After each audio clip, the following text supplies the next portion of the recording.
함께 보실 하나님의 말씀은 창세기 49장 25절 26절 말씀입니다.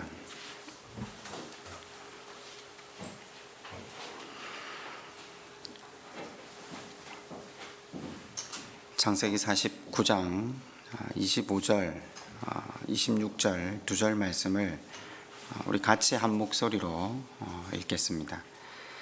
내 아버지의 하나님께로 말미암나니 그가 너를 도우실 것이요 전능자로 말미암나니 그가 내게 복을 주실 것이라. 위로 하늘의 복과 아래로 깊은 샘의 복과 젖먹이는 복과 태의 복이로다. 내 아버지의 축복이 내 선조의 축복보다 나아서 영원한 산이 한 없음 같이 이 축복이 요셉의 머리로 돌아오며 그 형제 중 뛰어난 자의 정수리에 돌아오리로다. 아멘. 단어를 바르게 정의하는 것, 그것이 문장을 바르게 이해하는 것이 되고요. 문장을 이해하는 것을 넘어 문맥을, 또 한 권의 성경을 바르게 이해하는 데까지 영향을 미친다라고 했습니다. 한 단어를 바르게 이해하는 것이 얼마나 중요한가. 그러면요, 말씀을 기록하신 하나님의 의도를 알고 읽는가 모르고 읽는가에 따라서 성경은 완전히 다른 글로 해석되기 일쑤입니다. 비관한 예로 하나님께서 선지자들의 입을 빌어 예언을 하신 이유, 저주를 하신 이유, 그토록 많은 징계의 말씀을 이스라엘 백성들에게 주셨던 이유가 무엇이라고 했습니까? 하나님은 그들을 징계하시거나 저주하시고 싶은 마음이 단 1도 없으셨다라고 했습니다. 그들이 그 충격적인 말을 듣고 그 삶에서 돌이켜 다시 하나님 그분을 바라보기를 원하셨던 아버지의 마음이 고스란히 담긴 것이 선지서요, 예언서라고 했습니다. 한 가지 인식의 변화만 있어도 실은 성경을 읽는 관점이 완전히 달라집니다. 그 하나님의 의도를 알고 선지서, 예언서를 읽는다면 그 안에 나와 있는 수없이 많은 자연재해와 인생이 겪으면 고통 속에, 나락 속에 떨어질 수밖에 없는 많은 일들이 우리 가운데 반드시 일어나야 될 일이 아니라 우리도 그 하나님을 바라보며 걸어가기만 하면 하나님께서 복 주시겠다라는 약속으로 그 말씀이 다가오기 시작합니다. 그러나 그 하나님에 대한 이해가 없는 채로 성경을 들여다보면 성경은 두렵고 떨리고 무서운 책이 됩니다. 우리가 이 예언에 대해서, 예정에 대해서 이 단어의 개념을 살피고 있습니다. 왜냐하면 성경은 예언의 말씀이기 때문입니다. 성경은 우리를 향한 하나님의 예정이 가득하기 때문입니다. 특별히 야곱이 자기 자녀들에게 축복 기도하는, 아니 사실상 저주 기도죠. 이 대목을 통해서 이 예언을 어떻게 해석해야 하는지, 또 이 말씀을 우리에게 어떻게 적용해야 하는지 저자이신 하나님의 의도를 알고 단어에 대한 바른 접근이 있으면 이 말씀이 참 우리에게 은혜가 됩니다. 사실 오늘 말씀의 제목을 언약의 목적이라고 이 다음 편 부분을 이제 잡아두었는데, 예언을 지난주에 하면서 다 마무리를 짓지 못했거든요.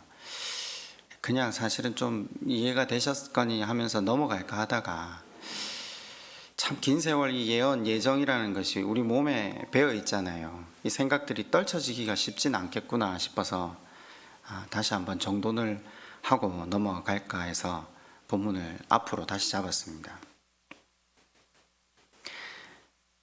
이 예언을 바르게 이해하기 위해서 같은 범주에 있는 예정을 지난 시간 미리 살펴보았습니다. 예정을 알면 예언을 알고요, 예언을 알면 예정을 알게 되어 있습니다. 무슨 말인가? 기독교의 예정은 우리를 향한 하나님의 사랑의 결단, 의지의 표현이라고 했죠. 인간 편에서 우리를 향하신 그 하나님의 마음을 정의한 것이라고 했습니다.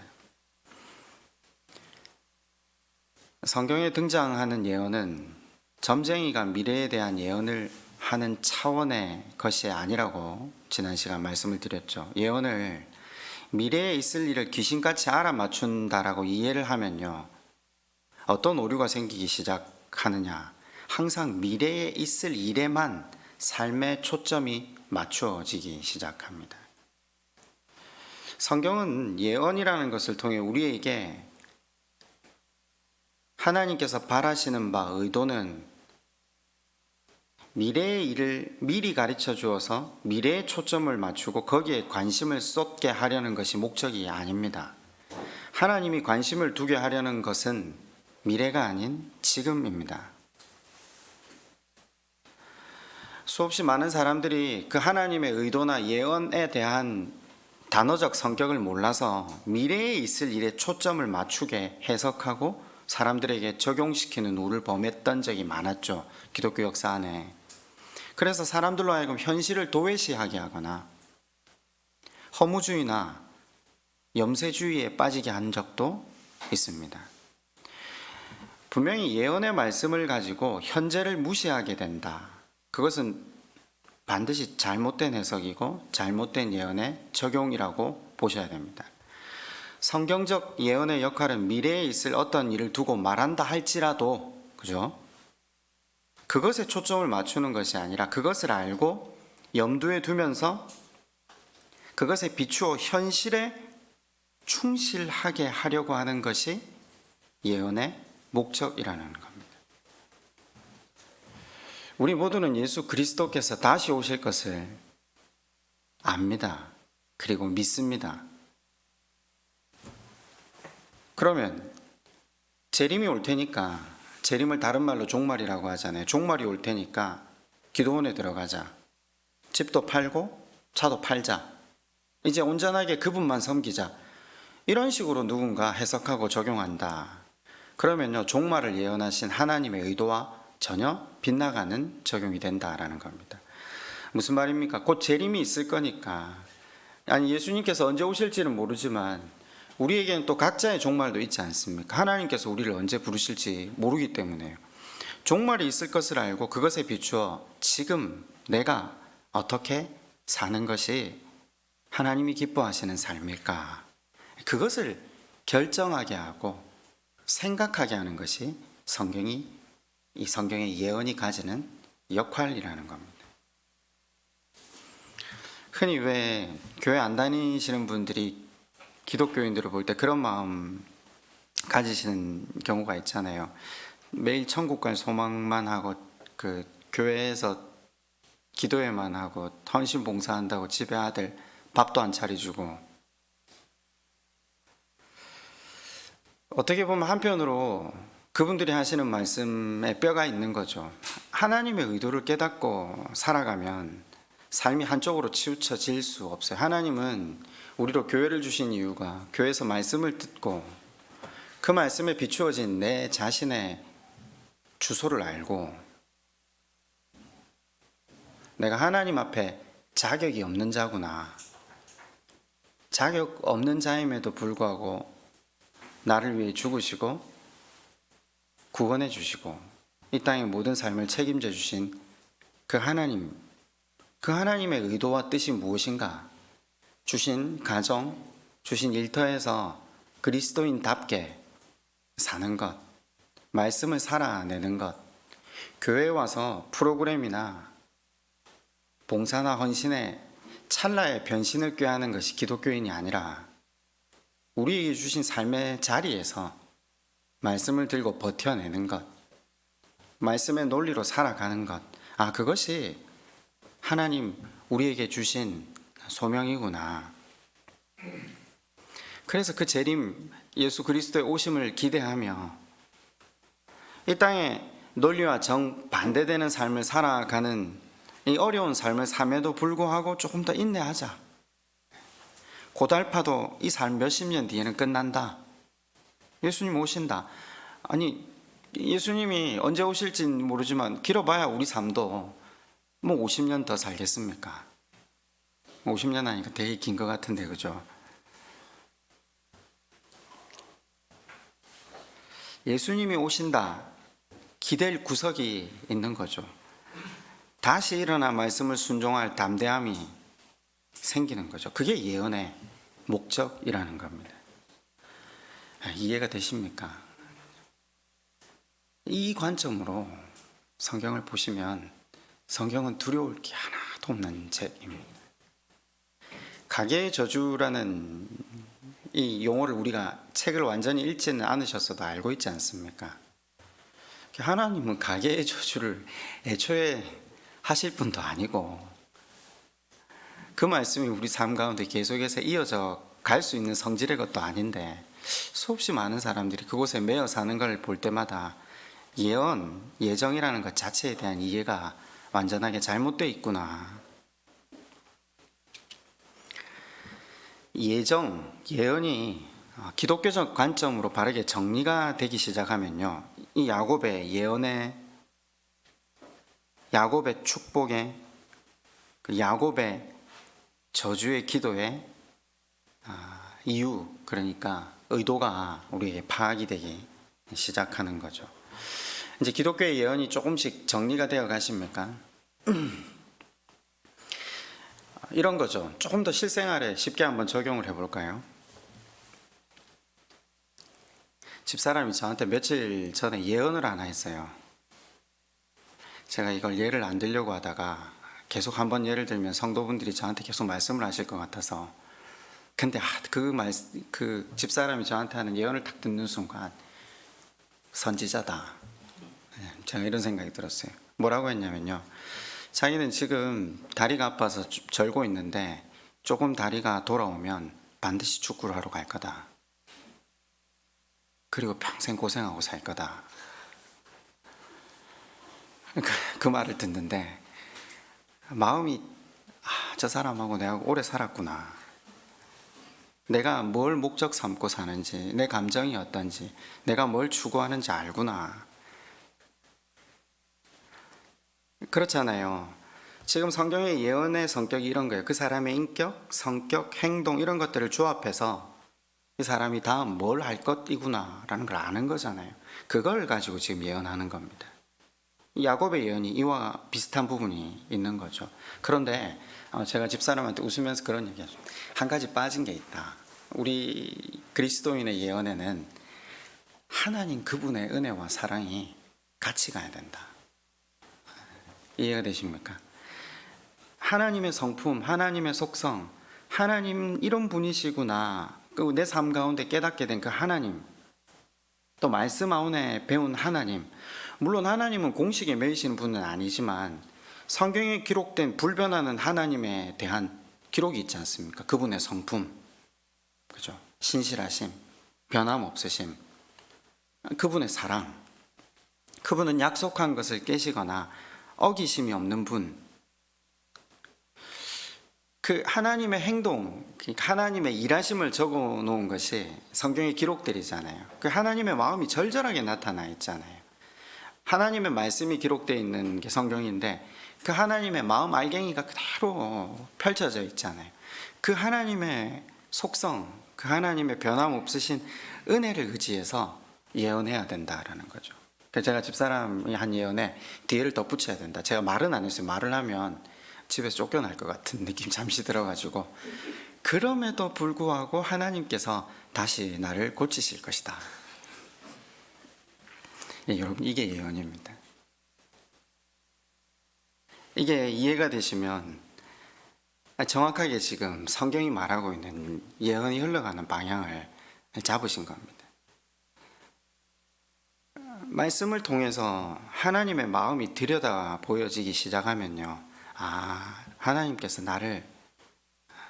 나라는 존재를 누구보다 잘 아시기 때문에 그 하나님 나라 이루게 하시기 위해서 어느 위치로 나를 데리고 가시겠구나.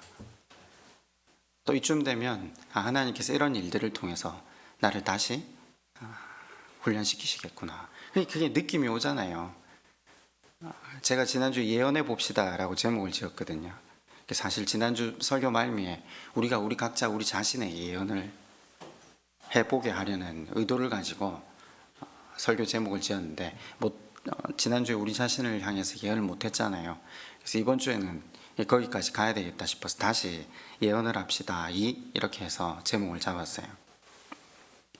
우리는 사실 우리와 함께 오래 지내온 사람들에 대해서 예언은 쉽게 할 수 있어요. 그렇죠? 특히 자녀들에 대해서 한번 야곱이 자기 자녀들에게 이 유언 축복기도 예언을 하지 않습니까? 이것을 하는 의도가 뭐죠? 그 자녀들이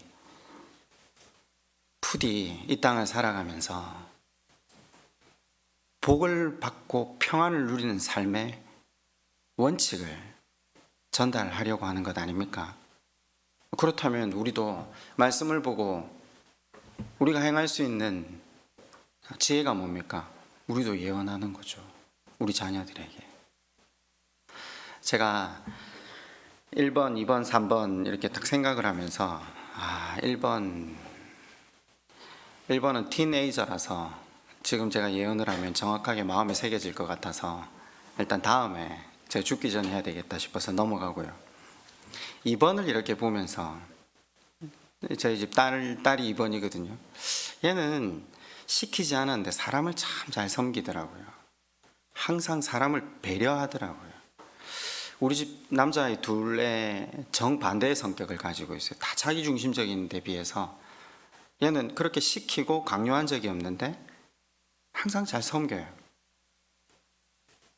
이 아이는 자라서 사람을 섬김으로 말미암아 하나님께 영광 돌리는 삶을 살겠구나.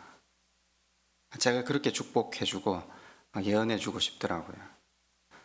3번은 아직 말을 지금 설교를 듣고 있을 텐데 잘 못 알아들으니까 야곱 같은 기질이 분명히 있어요. 어떻게 7살이 이런 표정과 이런 말을 할 수 있을까? 쉽지 않은 인생을 살겠구나. 너 앞으로 혹시 다리를 절지 몰라. 하나님 말씀을 깨달을 때 너의 행동을 교정하고 하나님 안에 하나님 바라보며 걸어가야 돼. 제가 지금 예를 하나 들려드린 건데 기독교의 예언이라는 것이 이와 같다라는 것을 보셔야 됩니다. 야곱은 자기 아들 2명 중에 가장 폭력성이 심한 2아들을 압니다. 시므온과 레위였습니다. 자기 누이가 세겜에서 당한 고통을 갚아주려는 것은 오빠의 인지상정일지 모르겠으나 자기 누이를 고통스럽게 했던 상대방과 상대방의 부모 정도에게 복수를 했다. 그 정도도 사실 과한 건데 레위와 시므온은 그 마을 사람 전체를 학살했습니다. 그래서 야곱이 그 2아들에게 그렇게 예언합니다. 축복기도 합니다. 너네 그렇게 폭력적으로 살면 하나님은 너네 흩어버릴 거야. 아닌 게 아니라 시므온 지파는 완전히 흩어져서 형체조차 알 수 없는 지경이 되죠. 레위 지파 흩어집니다. 그런데 이 사람들은 그 말씀을 받아서 하나님이 우리한테 저주했으니까 우리 아버지가 우리한테 이렇게 말했으니까 우리 뭘 대충 살자 포기하자 이게 아니라 말씀 안에서 다시 하나님 바라보고 이 폭력성을 어떻게 하든가 해결해야 되겠구나. 그 마음으로 유언을 계속해서 전했을 때 후대 레위인들이 모세 시절 백성들이 모세가 없어지고 금송아지를 만들어 하나님 기뻐하시지 않는 일로 말미암아 그 사람들이 징계를 받는 상황이 생겼잖아요. 형제가 형제를 징계하는 일에 앞서 누가 나서지 않았을 때 말씀 앞에 레위 족속들이 나섭니다. 모세의 말씀, 하나님의 말씀을 순종해서 그 일을 감당했을 때 흩어진다는 말은 들었으나 아이러니하게 어떻게 그 말씀이 이루어지죠? 이스라엘 12지파에 흩어지죠. 그들을 섬기는 제사장으로서. 예언이 맞았다 안 맞았다 이게 중요한 게 아닙니다. 그 예언의 목적대로 이 사람의 폭력성, 잔인성이 방향이 바뀌어서 저는 그런 생각을 잠시 해보는데요. 여러분, 사람의 성격이나 성품이 잘 안 바뀌어요. 그죠? 참 안 바뀌는 것 같아요. 그런데 전에는 세상을 향해서 나 자신만을 향한 욕심, 성품으로 사용되었던 내 모든 어떤 인격들이 성령 하나님의 역사하심으로 말미암아 이제 하나님을 향해 사용되기 시작하는 게 기적입니다. 능력이고 하나님의 은혜죠. 바울이 얼마나 열심히 있는 성격이었습니까? 그 열심, 그 성격으로 예수 믿는 사람 죽이려고 쫓아다녔던 사람이잖아요. 그런데 예수님을 믿고 나서, 그분 앞에 항복하고 나서 그 열심과 고집으로 하나님을 위해 선교하지 않습니까? 레위가 전에는 자기 자존심 세우기 위해서 복수했던 사람이거든요. 그러나 그 예언의 말씀에 자신의 삶을 비추어 하나님 바라보기 시작하니까 이제 하나님, 그분의 역사, 하나님의 일을 위해 자신의 삶이 도구로 사용되어지기 시작했다라는 거죠. 야곱의 유언, 예언, 축복이 점쟁이가 뭘 마치듯 뭔가를 나오게 하는 게 아니라, 여러분, 예언이나 예정은 그런 것과 성격이 관련되어 있지는 않아요. 평생을 통해서 하나님을 경험한 그 삶에서 우러나온, 자식들을 배려하고 사랑하고 안타까워하는 마음에서, 자식들이 그 잘못된 삶에서 돌아서길 원하는 심경으로, 그죠? 하나님께서 이 아이들의 삶을 어떻게 인도하실까? 그저 인과응보, 권선징악의 논리로 가는 게 아니에요. 너 이렇게 나쁜 짓 하면 넌 반드시 벌받아. 그게 아니라 아까 제가 하나 빠졌다 했죠. 하나님의 성품, 하나님의 인도하심. 그렇게 따지고 보면 야곱은 지금 자신이 겪는 이와 같은 축복을 누릴 수 있는 그 어떠한 근거도 없다는 걸 자기 자신이 누구보다 잘 알아요. 근데 자기가 어떤 사람이었음에도 불구하고 하나님 은혜가 얼마나 컸다는 걸 자기가 알거든요. 그러니까 야곱은 삶을 고쳐라에 초점을 맞추는 게 아니라 너희가 어떤 존재인지를 알고 하나님을 바라봐라, 이 말이에요. 그분이 너희 삶을 반드시 가장 선한 길로 인도하신다. 그걸 전달하려고 하는 거죠.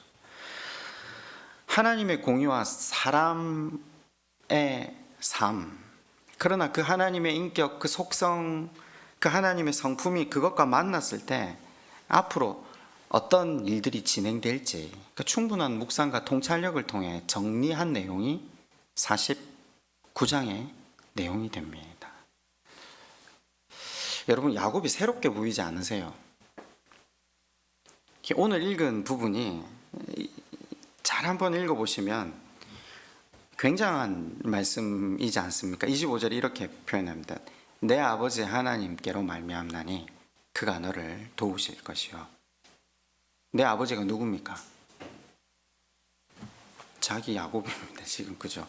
전능자로 말미암나니 그가 내게 복을 주실 것이라. 위로 하늘의 복과 아래로 깊은 샘의 복과 젖 먹이는 복과 태의 복이로다. 네 아버지, 내 축복이 내 선조의 축복보다 나아서. 내 선조가 누굽니까? 두 명밖에 없잖아요. 누구죠? 이삭, 아브라함. 그러면요, 여러분, 야곱이 지금 얼마나 하나님을 깊이 누리고 있는지, 내 축복이 내 선조들, 그러니까 내 아버지 이삭, 내 할아버지 야곱의 축복보다 더 낫다. 이게 지금 건방지거나 교만해서 하는 말 같습니까? 아닙니다. 아닙니다. 그만큼 하나님에 대한 인식이 깊어졌다라는 걸 비교해보면 더 쉽게 알 수 있죠. 분명히 그 선조들은 자식들에게 이와 같은 영성을 가지고 그 앞길을 저주했던 사람 없습니다. 축복했던 사람, 예언했던 사람 없습니다. 아브라함, 이삭 둘 다 전통적인 관점으로 간절한 마음으로 자식 잘 되기를 축복했던 사람입니다. 자기가 축복하면 자식이 하나님의 복을 받아 누릴 수 있다는 관습적이고 전통적인 생각의 차원에 머물렀다면 야곱은 한 걸음 더 뛴 겁니다. 그 긴 세월 하나님과 동행함으로 하나님의 일방적인 은혜가 무엇인지를, 그리고 그 하나님을 바라보며 자신의 삶을 하나님께 맡긴 자의 삶이 얼마나 큰 은혜를 누리고 사는지, 그래서 이렇게 말하는 거죠. 너희들 그 생각, 그 행동, 그와 같은 잘못된 삶의 방향 접어라. 그것이 너희 삶을 복되게 하지 않는다. 부디 하나님 앞에 빨리 항복해라. 이래도 끌려가고 저래도 끌려가는데 항복하고 끌려가면 훨씬 행복하다. 실제로 우리는 아브라함이나 이삭 같은 축복론, 예정론, 예언론에 매여 있을 수도 있습니다. 내가 기도하고 내가 열심 충성 봉사하면, 내가 새벽 제단을 쌓고 내가 물질의 헌신을 하나님 앞에 쌓으면 내 아이들이 복받는다. 아니요, 그렇게만 해석하시면 안 됩니다. 물론 하나님께서 이렇게 말씀하시잖아요. 너가 나를 사랑하였은즉, 너가 내 말씀에 순종하였은즉 내가 네 자손 천대까지 복을 주리라. 이게 하나님의 공의의 속성이죠. 내가 뭔가를 잘하면 우리 자식들이 그들의 삶의 형편과 행동과 상관없이 복을 받고, 이게 아닙니다. 기독교는 무슨 토테미즘이나 원시 종교가 아닙니다.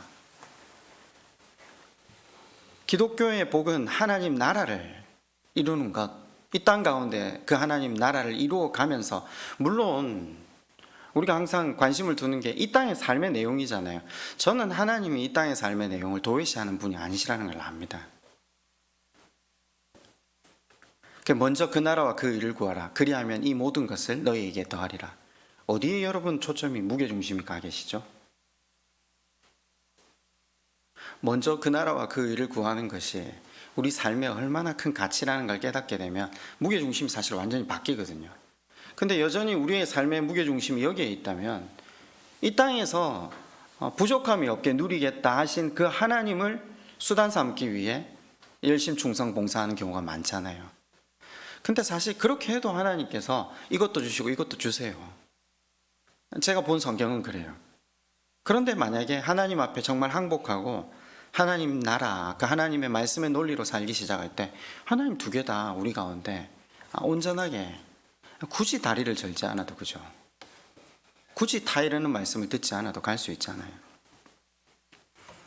우리가 우리 아이들에게 참된 유언, 참된 축복을 한 번씩 적어봤으면 좋겠어요. 적어서 아이들에게 좀 기록해서 남겨줬으면 좋겠어요. 잘못된 삶의 내용들을 끊어낼 수 있도록 기록을 한다는 건, 지금 내가 그 사람, 그 아이의 삶의 문제를 해결해주고 방향을 바로잡도록 교육을 할 수 있는, 방향타를 바르게 잡는 시간이 되기도 하겠죠.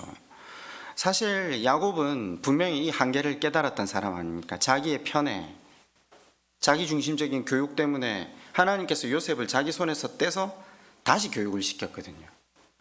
그 부모로서 얼마나 비참한 겁니까? 내가 아이를 바로 세워야 할 때 바로 세우지 못함으로 말미암아 하나님께서 다시 손을 대셔야 된다. 아마 우리가 축복하고 예언하고 기도해 보면 내가 아이를 어떻게 길러야 될까, 어떻게 인도해야 될까가 더 명확하게 비치기도 하겠죠. 야곱은 자신의 신앙관을 지금 오늘 우리가 읽은 본문에서 고백하고 있습니다. 성경은 하나님을 말할 때 하나님 자신을 어떻게 표현하셨죠? 나는 아브라함의 하나님, 이삭의 하나님, 야곱의 하나님이다, 이렇게 말씀하시잖아요. 저는 옛날에 사실 아브라함의 하나님까지는 이해가 갔었거든요. 이삭의 하나님도 이해를 억지로 하려고 노력을 되게 했었어요. 그가 한번 순종했잖아요. 온전히 하나님 앞에 자기를 완전하게 드렸더랬잖아요. 아버지가 자기를 하나님 앞에 제물로 잡아서 드리려고 할 때 한 번의 순종도 인생에 영원히 빛나게 할 수 있구나. 그런데 야곱은요, 우리 야곱은 사실 제일 만만하지 않습니까? 말만 하면 서로 간에 그런 말 하죠. 너는 딱 야곱 같다. 혹시 이런 말 들어보셨어요? 너는 아브라함 같다. 그런 말 잘 안 하잖아요, 그죠? 그럼 야곱은 뭡니까? 저는 앞으로 딱 야곱 같다, 이게 진짜 큰 복이구나. 야곱이 하나님을 경험함으로 가지게 된 이 통찰력, 이 복을 우리가 누리는 게 우리 인생의 가장 큰 복이겠구나. 여러분, 여전히 세상과 하나님 나라를 비교하고 견주고 그 앞에서 갈등하며 살고 계시진 않습니까? 그런데 여러분, 우리가 예정을 배웠잖아요. 하나님 예정하셨습니다. 우리의 어떠함과 상관없이 우리를 그 하나님 나라를 이룰 수 있도록 하나님 끌어안치실 겁니다. 그 자리에 반드시 세우실 겁니다. 그럼에도 불구하고 우리가 야곱 같아서 중간에 이리저리 세죠. 하나님 기뻐하시지 않는 것 파고들기도 하고, 그러다가 하나님 다 이르시고 또 말씀하시고, 또 어느 때는 말씀에 우리 삶을 돌이켜서 하나님 바라보고 울고 회개하다가도 도저히 못하겠어 하고 또 가죠. 그때 또 하나님이 쩔뚝발이 만들어서라도 다시 돌이키기도 하시고. 여러분, 기독교는 강제가 아니라고 했잖아요. 하나님이 사람의 의지와 상관없이 인생을 끌고 가지 않으세요. 결국은 하나님이 이와 같은 여러 가지 훈련의 과정을 통해서 야곱이 자기 입으로 하나님을 어떻게 고백하죠? 하나님, 제가 하나님 사랑이심을 압니다. 이 고백이 나오는 자리까지 우리도 동일하게 끌려갈 겁니다. 여러분, 우리가 야곱과 비슷한 생명들 아닙니까? 우리의 긴 인생의 여정을 한번 되돌아보십시오. 나를 향하신 하나님의 인도하심을 한번 떠올려 보십시오.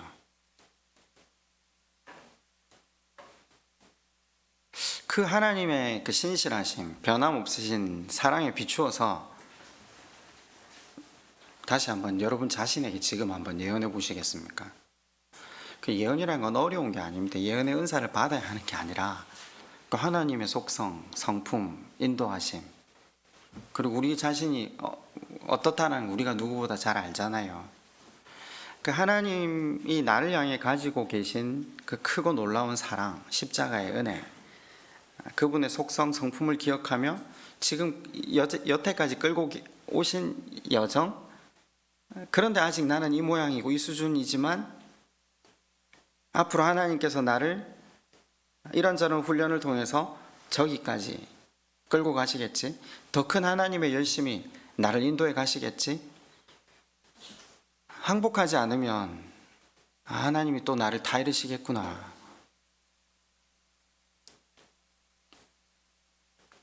여러분, 이렇게 본인에게 예언하실 수 있지 않습니까? 얼마 전에 집사람하고 대화를 나누다가 집사람이 저한테 그런 이야기를 하더라고요. 누군가에 대한 이야기를 하는 것이 우리가 참 많이 줄지 않았냐. 집사람이 저한테 그런 이야기를 하더라고요. 제가 한번 예를 들은 적이 있었지만 누군가에 대해서 이야기를 하면 제가 말을 항상 끊거든요. 우리가 그걸 굳이 알아야 될 이유도 없고 판단해야 될 이유가 없다. 그러면 사람에 대한 이야기를 안 하면 사실은 이야기할 내용들이 없는 게 또 사실이거든요. 집사람하고 며칠 전에 그 이야기를 하다가 우리가 누군가를 판단하고, 판단을 또 다른 말로 표현하면 비판이잖아요. 여러분, 성경에 예수님께서 이렇게 말씀하신 거 기억납니까? 비판하지 말라. 너희가 한 비판으로 너희가 판단을 받으리라. 그게 무슨 말인 것 같습니까? 성경은 윤리나 도덕을 적은 글이 아니잖아요. 그럼 받은 대로 갚아준다, 그런 말도 아니잖아요. 그 말씀의 의미가 와닿으십니까? 비판을 한다는 것, 판단을 한다는 건 이미 하나님 자리에 앉는 거거든요. 예배를 드리고 기도하고 말씀에 우리를 비추어 보면 우리 인생 자격이 없다는 걸 우리는 알게 됩니다. 자격이 없는 인생이 누군가에 대해서 말을 한다는 건 이미 자격이 있다라는 것이거든요. 그러면 항복하지 않았다는 것의 증거가 되기도 합니다. 사람이 하나님 앞에 자기가 누구인지를 계속 비추어 보면서 얻을 수 있는 가장 큰 유익이 뭔지 아십니까? 내가 자격이 없다는 걸 정확히 깨닫게 됩니다. 자격이 없다는 걸 깨닫는 순간 누군가를 판단하는 말, 비판하는 말이 자연스럽게 사라지게 되고, 내가 내 스스로 사람에 대해서 하는 나쁜 말들이 없어짐으로 내 삶의 공해가 사라지게 되는 거죠. 집사람하고 그런 얘기를 나누면서 말씀이 우리로 하여금 이 은혜를 누리게 하는구나. 여러분, 우리 자신에게 한번 예언해 보세요. 내 성품, 내 행위, 내가 잘하는 것, 내 못하는 것, 누구보다 우리가 잘 알잖아요. 하나님이 기뻐하시지 않는 거 알면서도 못 버리는 거, 그거 하면 망하고 다시 깨어진다는 것 알면서 못 버리는 것 있잖아요. 우리도 그게 중독이라는 표현을 쓰는데, 중독은 뭐 술, 담배, 도박 이런 것만 중독이 아니잖아요. 알면서도 못 버리는 게 중독이잖아요. 몸에 배어 있어서 그 신앙생활 하면서 이걸 돌이키지 않으면 안 된다는 걸 알면서도 못 버리는 것. 화도 중독이에요. 원망도 짜증도 중독이죠. 무례하게 말하는 것도 중독이고 자기만 생각하는 것도 중독이잖아요. 알면서 못 버리는 것. 그래서 내 인생뿐만 아니라 나와 함께하는 모든 사람들을 고통스럽게 한다는 것 알잖아요. 여러분, 그와 같은 내 삶의 모습을 안다면 우리가 어떤 행동으로 하나님 앞에 나아가면 됩니까? 하나님 은혜와 그분의 긍휼하심에 비추어서 그분께 도움을 청하면 됩니다. 하나님, 내 안에는 샘솟듯 흘러나오는 기쁨과 감사가 없는 인생입니다. 하나님께서 내게 베풀어 주신 그 은혜와 사랑이 얼마나 큰지 다시 말씀으로 깨닫게 하셔서 내 안에 흘러나오고 있는 원망, 분노, 짜증 이런 모든 것들이 하나님의 사랑으로 해결되게 해주십시오. 하나님, 항복하겠습니다. 붙들어 주십시오. 여러분, 겸손하게 자신을 향해 예언하고 하나님의 도우심을 구하는 기도를 한다. 여러분, 그 예언은요, 한번 보세요. 그러면 오늘 하고요, 1년 뒤에 또 하시고요, 한 5년 뒤에 또 하시고요, 한 10년 뒤에 또 하세요. 제가 말하는 의도가 이해가 됩니까? 예언이라는 것 성격을 원래 우리가 사전적 의미로 정리하면 변하지 않는 거잖아요. 그럼 지금 우리가 하는 예언은 변할까요? 안 변할까요? 변하겠죠. 그죠? 말씀에 비추어서 운명이면 안 변하지만 예언은, 성경이 말하는 예언은 운명론이 아니기 때문이죠. 예언은 바뀌어집니다. 뭐에 따라서요? 내가 어느 정도 항복하느냐에 따라서, 내가 어느 정도 말씀에 비추어 자격 없는가를 깨달아감에 따라서. 그럼 하나님께 붙는 정도가 더 깊어지겠죠. 그러면 1년 뒤에 하는 예언은 또 달라질걸요. 5년 뒤에 하는 예언은 또 달라질걸요. 우리 아이들에게 지금 하는 예언, 그것 듣고 아이들의 삶을 돌이키고 수정하면 또 5년 뒤에 할 수 있는 예언은 또 달라지지 않겠습니까? 운명론이 아닙니다. 인격으로 말씀으로 다가오시는 그 하나님 앞에 어떻게 반응하느냐에 따라, 말씀에 내 의지를 꺾고 말씀에 나를 얼마나 내어 맡기냐에 따라 우리의 예언은, 우리 자신을 향한 예언은 변합니다. 아직까지 마음에 숨겨진 죄악들, 말씀을 택하지 못하는 나, 우리가 왜 하나님을 택하지 않고 계속 죄 가운데 걸어갑니까? 하나님의 사랑을 깊이 절감하지 못했기 때문 아닙니까? 다시 십자가의 자리로 돌아가면 됩니다.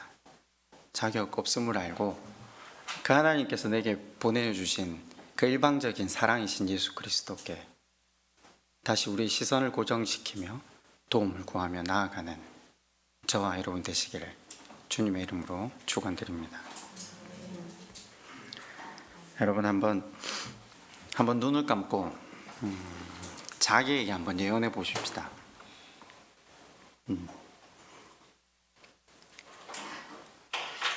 어떤 예언을 하실 수 있겠습니까? 피아노 반주하셔도 됩니다. 야곱이 그 유다에게 이런 예언을 했어요. 내 형제들의 찬송이 될지라. 르우벤에게는요, 너는 능력자고 위풍이 당당하다마는 너는 그 성격대로 살면 소망이 없다. 여러분, 한쪽은 축복 같고 한쪽은 저주 같지만 아닙니다. 하나님이 여전히 우리를 향한 끈질긴 사랑으로 우리 인생을 인도하고 계신다는 겁니다. 그래서 그분의 사랑 앞에 우리를 맡기기만 하면 붙들고 계신 그분에 의해서 우리 삶은 반드시 은혜를 입는다라는 거죠. 이 시간 한번 우리 자신에게 말씀을 비추어서 한번 예언합시다. 그리고 하나님께 도우심을 구했으면 좋겠습니다. 기도하겠습니다.